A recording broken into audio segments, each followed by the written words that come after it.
support, and build hope for those who are fighting the disease right now.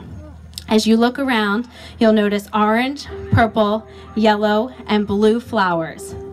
These flowers highlight our different reasons for being here, our connection to Alzheimer's disease. As so many of you know, Alzheimer's doesn't only affect the person with the disease. The lives of entire families can be altered by a diagnosis. And each person connected to someone with Alzheimer's has his or her own personal reasons for walking to end Alzheimer's.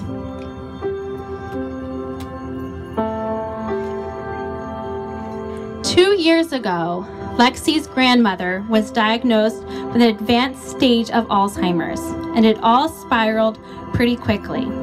At first, this disease started with forgetting bits of conversations that were spoken earlier in the day.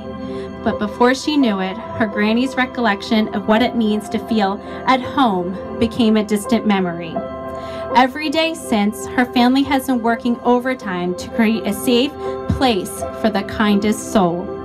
Watching someone they love feel so helpless in this already chaotic world is so unfair. Much to her dismay, she lost her favorite person on the planet September 18th of last year. Despite knowing what she was up against, there was never a day where she fell victim. She started out with a yellow flower, then held a purple flower, and now holds an orange flower, so others can hold one day a white flower. No one should have to fight Alzheimer's disease, and if they do, they should never, ever have to fight it alone. Let's walk for a cure and to end Alzheimer's within our lifetime. Diane knows all too well that Alzheimer's can change a life in an instant. She was her husband's caregiver for many years. Sadly, this disease took his life just a few weeks ago. Her husband was a brilliant man.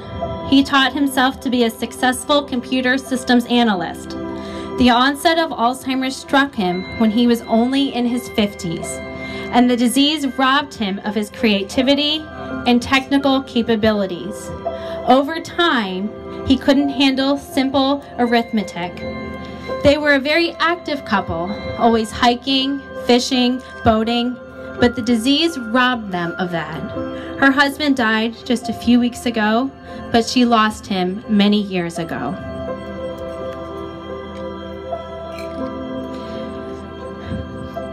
Deborah walks today in memory of her mother, Wanda Bauer, who was taken from her last summer at the age of 73. Wanda was an amazing mother, grandmother, wife, and women's health nurse practitioner. She enjoyed dancing and skiing and playing with her grandchildren, even after her mind started to fade away. She really loved life, and she wanted to beat this disease like she had beaten breast cancer. Sadly, it's not yet possible to beat Alzheimer's, and as a nurse, she knew this. Deborah's mom's dream was a future where families won't have to suffer with this terrible disease. She's proud to carry on her legacy and join with all of you today as we walk to end Alzheimer's. I'd now like to invite up Phil Gudis to share his story.